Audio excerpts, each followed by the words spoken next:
हाँ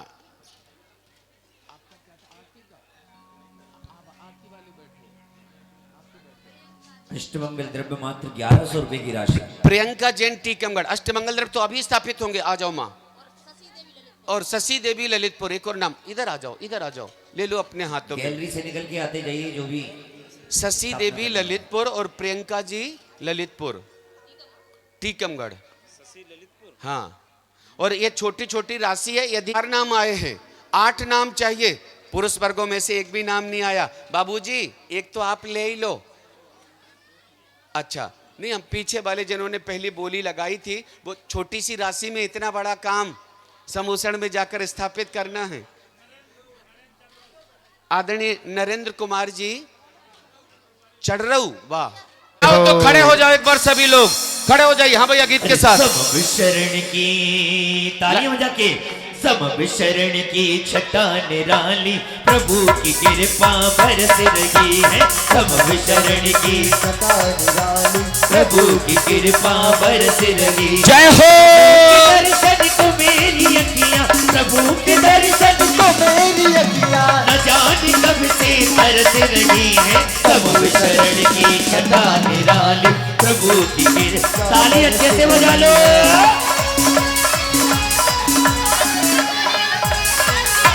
भगवान की,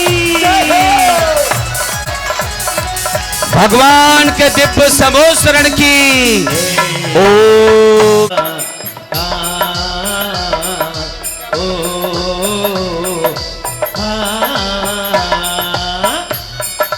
तालियां बजा के।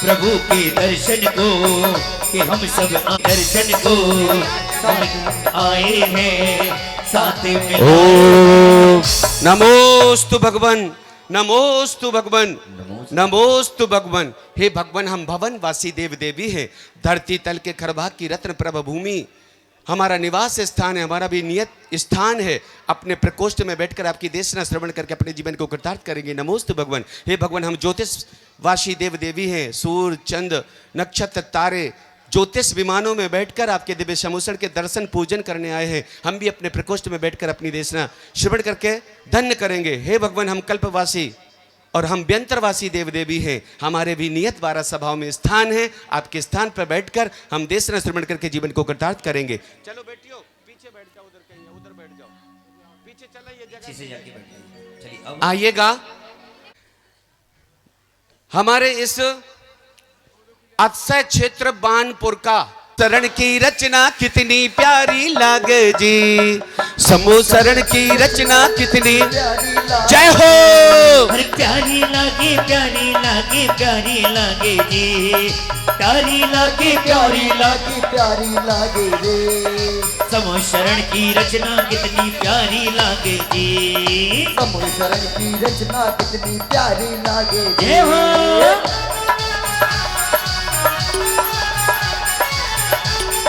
नमो समूसरण के दर्शन। नाचे नाचे जो बब्बर शेर रे, नाचे जो बब्बर शेर रे, नाचे जो बब्बर शेर रे। अरे समव शरण में आकर यहाँ और रहे हैं आदरणीय सनत कुमार जी जैन साहब पूरे परिवार के साथ। ताली बजा दीजिएगा एक बार, बधाई हो।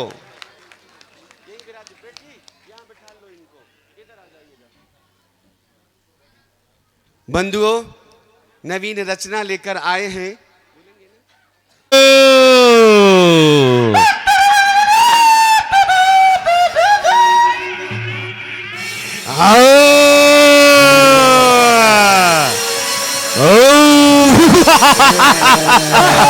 आगे आओ, आगे आओ, आगे आओ।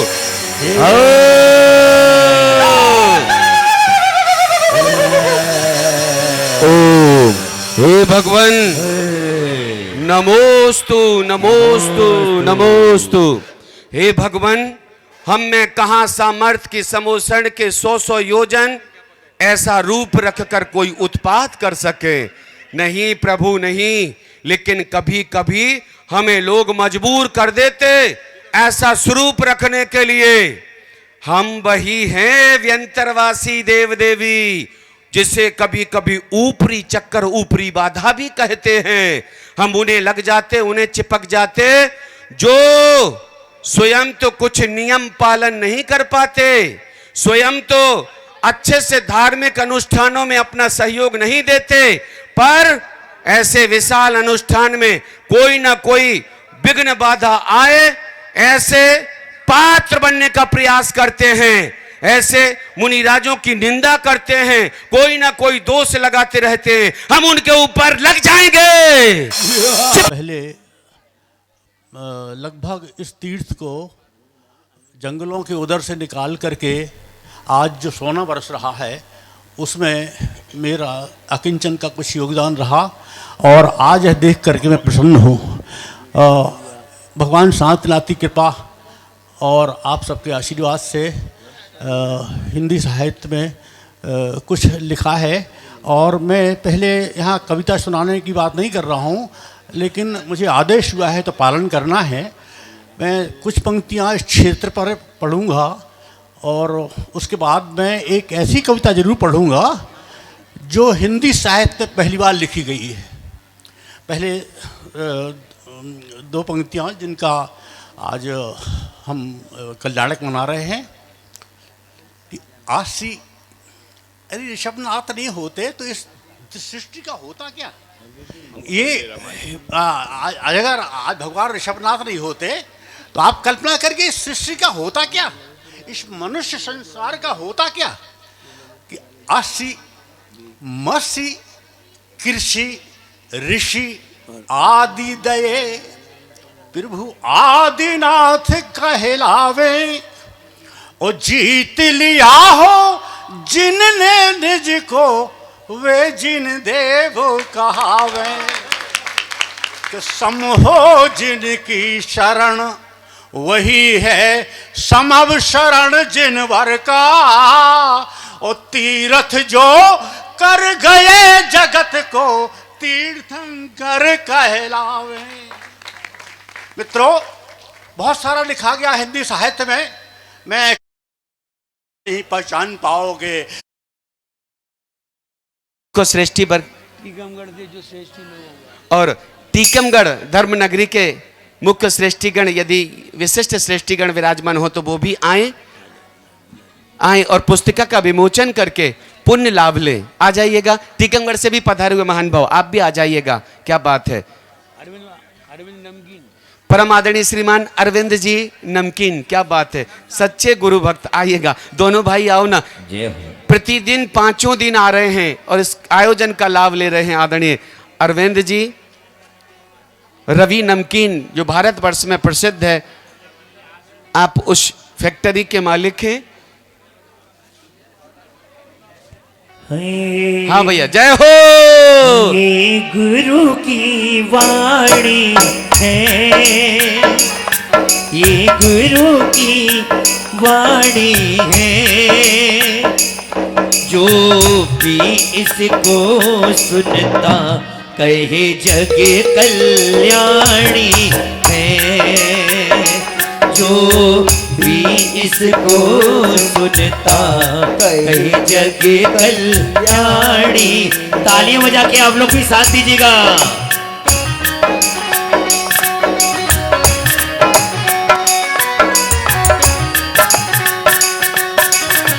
जय हो।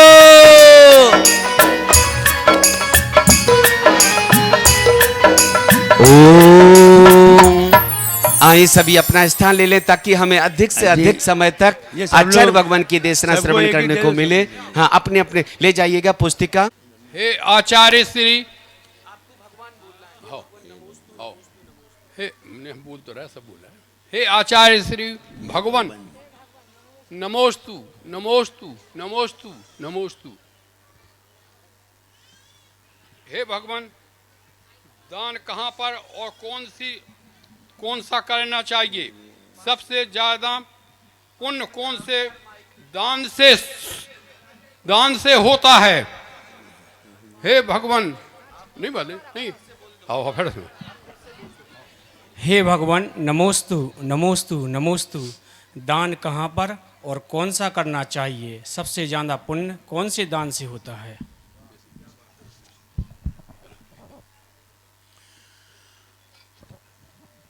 ओ ओ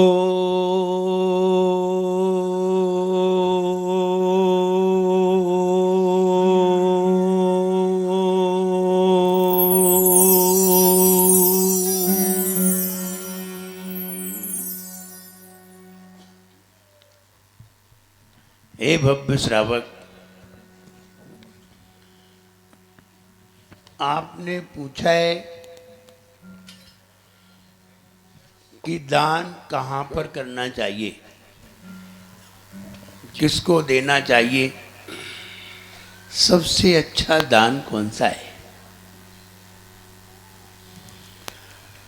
औषधि अभय आभार, औषधि अभय आहार यहाँ, ज्ञान दान ये चार यहाँ। औषधि अभय आहार यहाँ, ज्ञान दान ये चार यहाँ। देना उन्हें जो संत यहाँ, देना उन्हें जो संत यहाँ, देना उन्हें जो संत यहाँ, देना उन्हें जो संत यहाँ। श्रेष्ठ दान आहार कहा, जिससे उत्तम पुण्य यहाँ। श्रेष्ठ दान आहार कहा, जिससे उत्तम पुण्य यहाँ। कहते हैं ऋषिवर हो, कहते हैं ऋषिवर, ये सभी बताए रे। जीवन है पानी की बूंद, कब मिट जाए रे। ओ जीवन है पानी की बूंद, कब मिट जाए रे। होनी अनहोनी हो, होनी अनहोनी, कब क्या घट जाए। जीवन है पानी की बूंद, कब मिट जाए रे। जीवन है पानी की बूंद, कब मिट जाए रे। दान हमेशा साधुओं को दिया जाता है। अन्य किसी को कुछ भी दो, दान नहीं है। साधुओं को दिया जाएगा तो दान है। दान 4 प्रकार है और संग में देना चाहिए। मुनि आर्यिका, श्रावक श्राविका, ये 4 संग माने जाते हैं। चारों का संग माना जाता है। इनको आहार देना, औषधि देना, ज्ञान देना, शास्त्र देना और अभय आवास देना, ये दान कहलाते हैं। सबसे उत्तम दान आहार दान है। श्रावक के पास, सभी श्रावक के पास ये उपलब्ध है और सभी श्रावक आहार दान देने के पात्र होते हैं। इसलिए श्रावक को सबसे ज्यादा अगर कहीं पुण्य होता है तो सिर्फ आहार दान से होता है। इसलिए और कोई दान दे पाओ ना दे पाओ, लेकिन आहार दान जरूर दो। ऐसा सौभाग्य प्राप्त करो। कहते हैं साधु हमें मिले, ये मेरा भाग्य है। हमें साधुओं के दर्शन हुए, ये मेरा भाग्य है। और जब साधु हमारे घर पर आ जाए तो ये मेरा सौभाग्य है। इसलिए भगवान स्वरूप अगर किसी साधु को अपने घर पर बुलाना हो तो सिर्फ एक ही तरीका है कि हम उन्हें आहार कराएं और आहार दान दें। इससे बढ़िया दान कोई है ही नहीं। क्योंकि आहार देने से साधु ज्ञान की भी प्राप्ति करते हैं। आहार देने से साधु स्वस्थ भी रहते हैं, तो औषधि की भी प्राप्ति कर लेते हैं। और आहार लेने से साधु को भय नहीं रहता, क्योंकि मृत्यु का भय समाप्त हो जाता है। इसलिए आहार दान में सभी दान समाहित हैं। आहार दान सर्वश्रेष्ठ दान है और वो सबको करना चाहिए। अगली जिज्ञासा। धन्य हो भगवान, जिज्ञासा का समाधान हुआ। हे गणधर देव, नमोस्तु नमोस्तु नमोस्तु। सम्यक दर्शन पाने के लिए सर्वप्रथम हमें क्या करना चाहिए और क्यों करना चाहिए?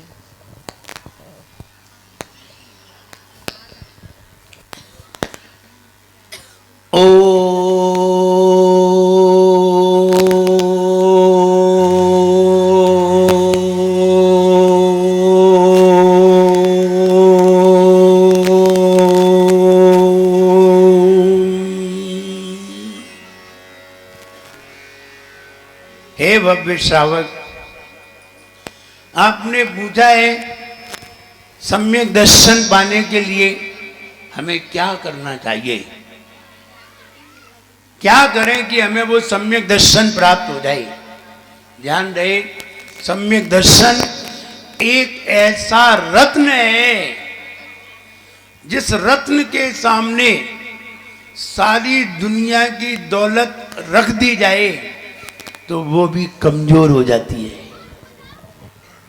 कितना महत्वशाली होगा वो रत्न सम्यक दर्शन, कितना महत्वशाली होगा, कैसे प्राप्त हो। जिसको प्राप्त हो जाता है वो जीव कभी नरक गति में नहीं जाता, कभी त्रियंच गति में नहीं जाता, कभी एक इंद्रिय, दो इंद्रिय, तीन इंद्रिय, चार इंद्रिय, पंच इंद्रिय, असंगी, इनमें कभी भी जन्म नहीं लेता, स्त्री पर्याय में नहीं जाता, नपुंसक पर्याय में नहीं जाता, सिर्फ मनुष्य बनता है।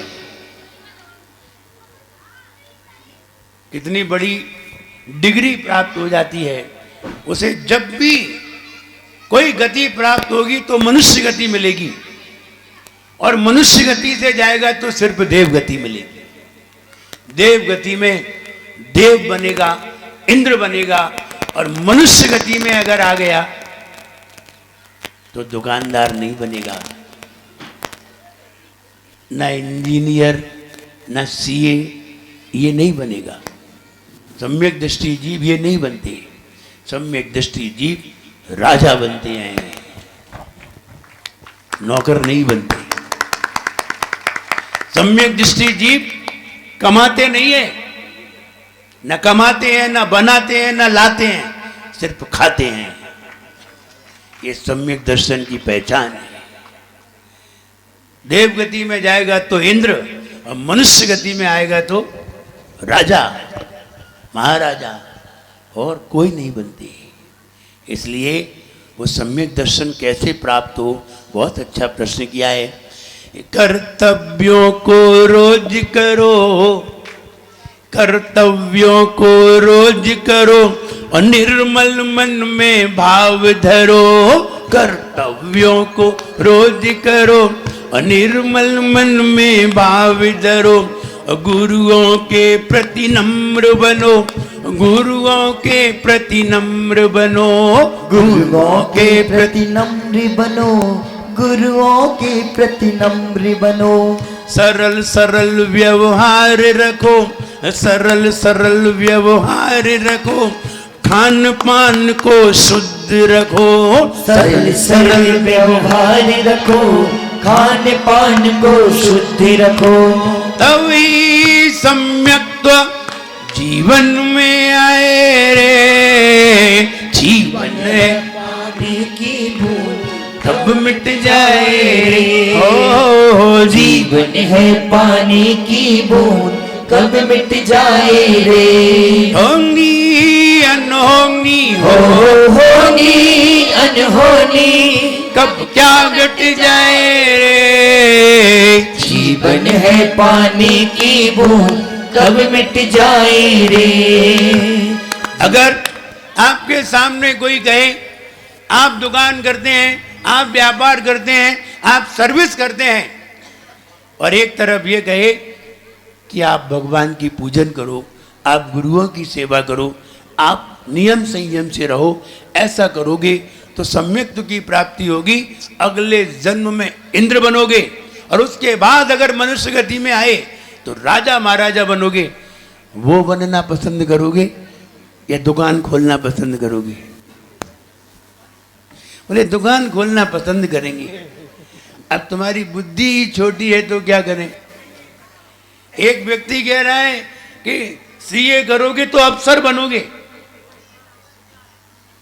और एक व्यक्ति कह रहा है नहीं हम तो दुकान करेंगे, तो वो व्यक्ति सीए बनना ज्यादा पसंद करेगा। ऐसे ही हमसे जब कहा तो हमने कहा हम तो सम्यक दर्शन पाना पसंद करेंगे, हम नौकरी पसंद नहीं करेंगे। ये अपना अपना सोच है।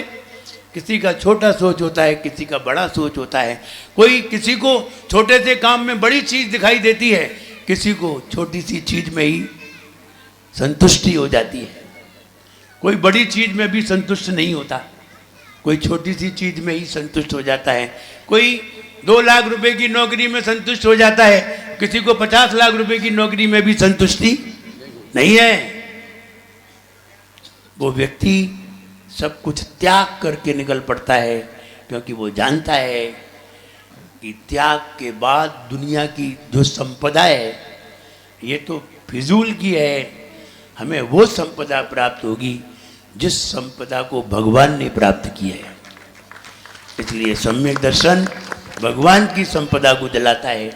सारी दुनिया नजर आती है, संपूर्ण ज्ञान हो जाता है और सत्यता का भान हो जाता है। इसलिए सम्यक दर्शन पाने के लिए हमें कर्तव्यशील होना चाहिए। 6 कर्तव्यों का पालन रोज करना चाहिए और अपने परिणामों को निर्मल बनाना चाहिए। यही सम्यक प्राप्त करने का तरीका है। हे भगवान नमोस्तु नमोस्तु नमोस्तु। हे भगवान, अगर हमें अच्छे काम या दूसरे गृहस्थी के काम दोनों एक साथ करने हो तो पहले कौन सा काम करना चाहिए? नमोस्तु भगवान।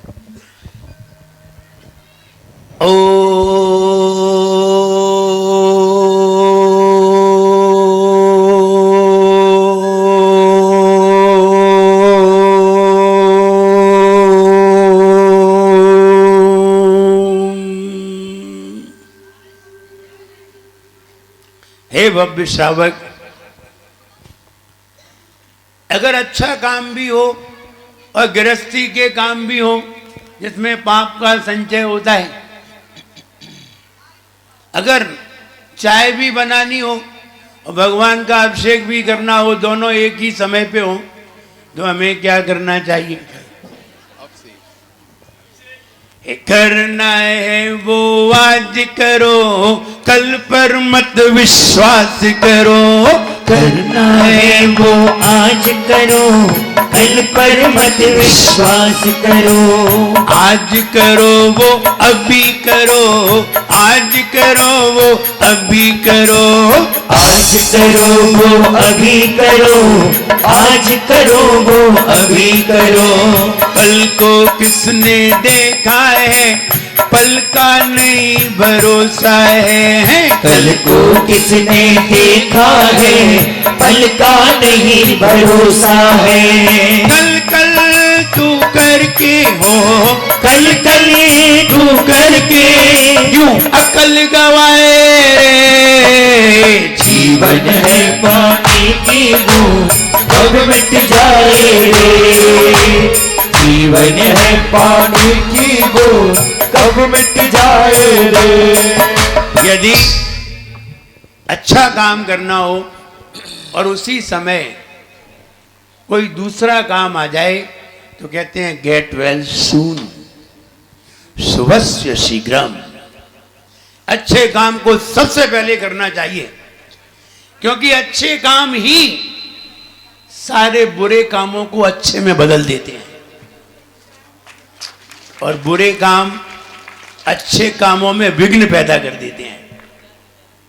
बुरे काम अच्छे कामों में विघ्न डाल देते हैं और अच्छे काम बुरे कामों को अच्छा बना देते हैं। यदि आप चाय पी रहे हो और नमोकार मंत्र भी पढ़ना हो, तो किसी ने पूछा महाराज क्या चाय हम पी रहे हो और नमोकार मंत्र की जाप भी करना हो तो चाय पीते पीते नमोकार मंत्र की जाप कर सकते हैं कि नहीं? उसने प्रश्न किया, मैंने कहा हाँ, चाय पीते पीते नमोकार मंत्र की जाप कर सकते हैं, लेकिन नमोकार मंत्र जपते समय चाय नहीं पी सकती। अच्छे काम को करके बुरे काम नहीं करना चाहिए, बुरे काम को करके अच्छे काम तो करना चाहिए। इसलिए नमोकार मंत्र तो कभी भी जपा जा सकता है, लेकिन अच्छे काम में बुरे काम नहीं डालना चाहिए। अगर अच्छा काम पहले आ जाए तो जो बाद में करना है उसे पहले करना चाहिए, क्योंकि पल का भी हमारा भरोसा नहीं है। इसलिए अच्छा काम तत्काल कर लेना चाहिए। अगर किसी से लड़ाई होनी हो तो थोड़ा इंतजार करना चाहिए,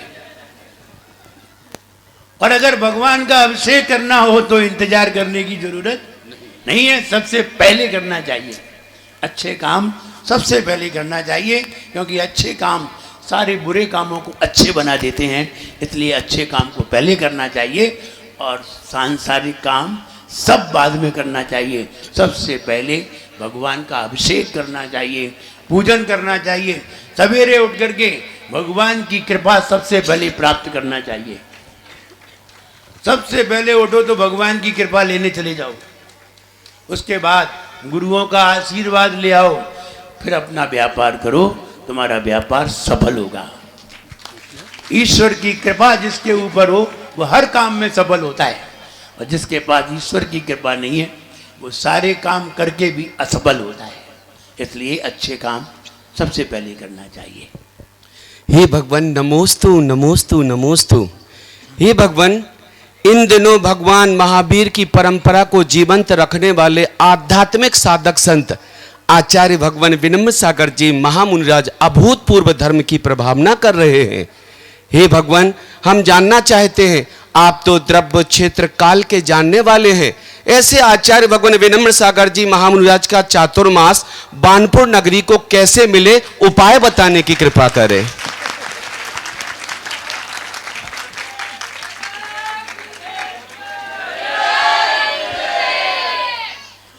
वर्षा योग वहीं हुआ करते हैं जहां भक्तों की भावना निर्मल हुआ करती है। जब सभी लोग मिलकर के बहुत अच्छी भावना भाते हैं और साधुओं की सेवा में लगते हैं, उन्हें अवश्य साधुओं का समागम प्राप्त होता है। जैसे इस वर्ष मुझे नहीं मालूम कितने दिनों के बाद या पहली बार वानपुर में 2 दिगंबर मुनिराज का वर्षा योग संपन्न हुआ, और उसी का परिणाम है आज यहाँ पंचकल्याणक महोत्सव संपन्न हो रहा है। और जैसा समाज के लोग चाहते थे बिल्कुल वैसा ही हुआ। और नेमिनाथ भगवान की प्रतिमा आई, वेदी में विराजमान हुई और पंच कल्याणक प्रतिष्ठा भी हुई। भले ही लोग कम हैं, लेकिन हमें यह भी मालूम है कि दूध में घी कम होता है, पानी ज्यादा होता है। दूध में क्रीम कम होती है, पानी ज्यादा होता है, यह भी मालूम है। लेकिन कीमत क्रीम की होती है, पानी की नहीं होती।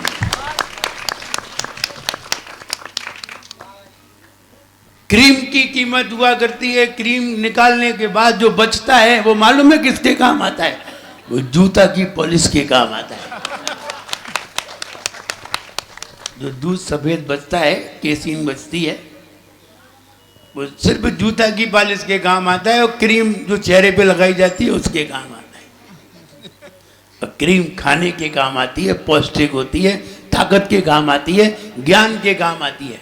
इसलिए दूध में क्रीम कम होती है, पानी ज़्यादा होता है। पानी की उतनी कीमत नहीं है जितनी क्रीम की कीमत है। ये बात अलग है कि क्रीम के साथ पानी की कीमत हो जाती है। क्रीम के साथ। ये तो पानी कौन खरीदता है? क्रीम निकाल लो फिर दूध बेचो, कोई नहीं खरीदने आएगा। तो क्रीम के साथ ही पानी की कीमत हो जाती है। इसलिए ये आपका सौभाग्य है कि आपके यहाँ द्वय युगल मुनिराज का वर्षा योग हुआ। मुनि विनत सागर जी, मुनि विश्व कुंद सागर जी, दोनों का चातुर्मास यहाँ बड़े सानंद संपन्न हुआ है। लोगों ने उसका लाभ लिया है और उसका परिणाम यहाँ सबको देखने को मिला है। कहते हैं अंत भला तो सब भला, और ये अंत भला हो रहा है। अंत भला तभी होता है जब शुरू से भला हुआ हो, शुरू से अच्छा हुआ हो तो अंत बढ़िया है, और शुरू से खराब है तो अंत भी खराब है।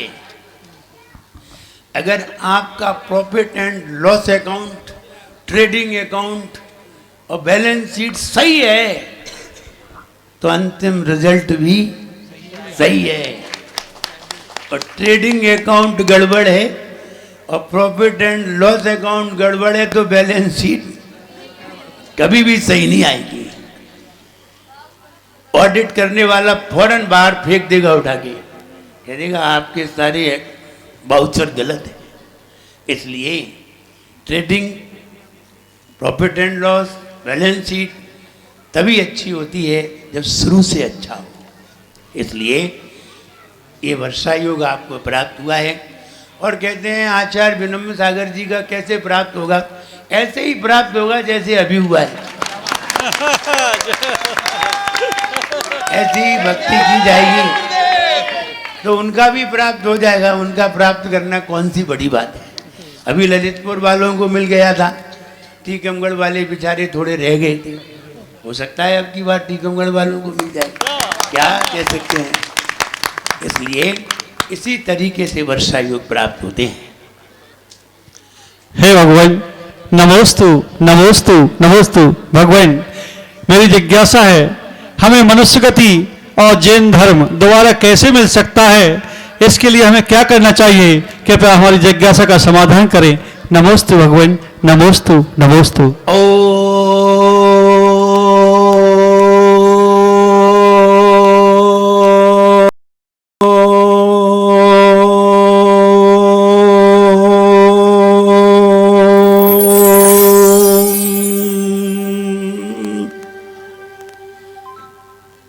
हे भव्य श्रावक, आपने पूछा है हमें मनुष्य गति कैसे प्राप्त हो। मिले दिगंबर संत यहाँ, मिले दिगंबर संत जहाँ, सेवा उनकी करो वहाँ। मिले दिगंबर संत जहाँ, सेवा उनकी करो वहाँ। भक्ति भाव नित रखो यहाँ, भक्ति भाव नित रखो यहाँ। भक्ति भाव नित रखो यहाँ, भक्ति भाव नित रखो यहाँ। परिग्रह परिमाण करो, परिग्रह का परिमाण करो, कोमल अपना हृदय धरो। परिग्रह का परिमाण करो, कोमल अपना हृदय करो। तभी मानव की हो, तभी मानव की पर्याय मिल पाए।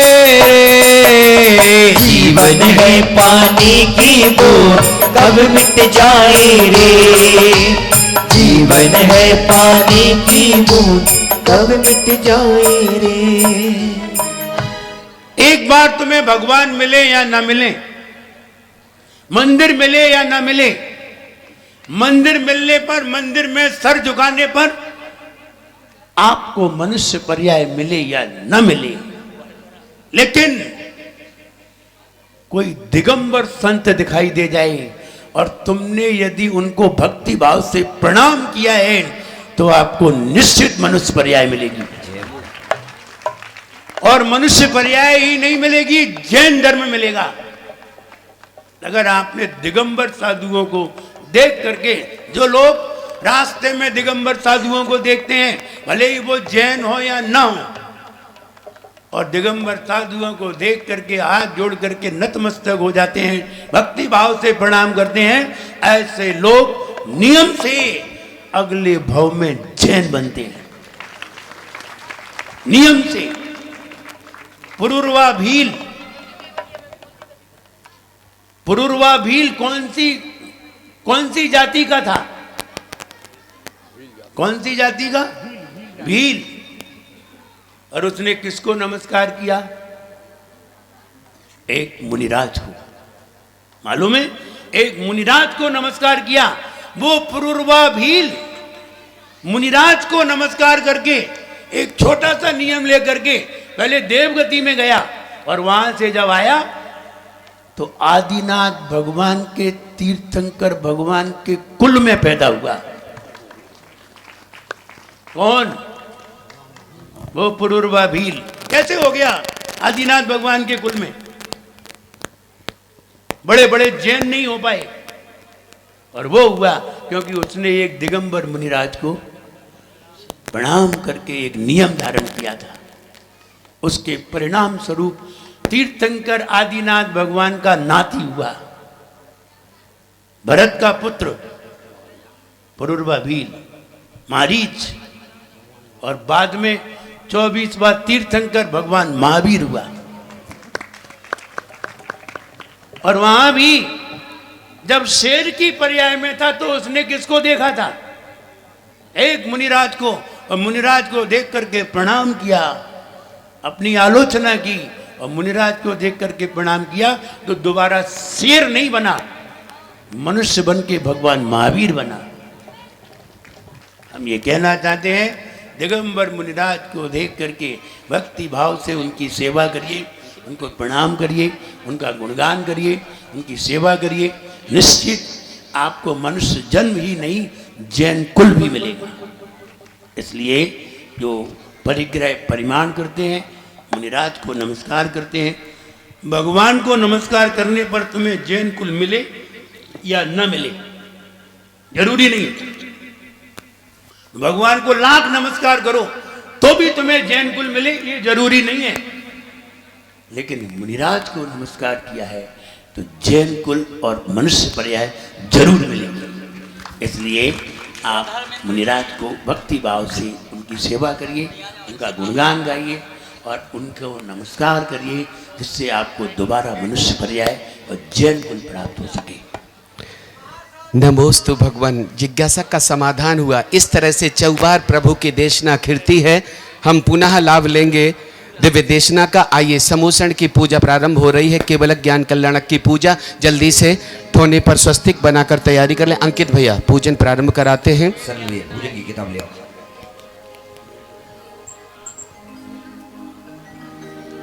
आरती करने का जिन्होंने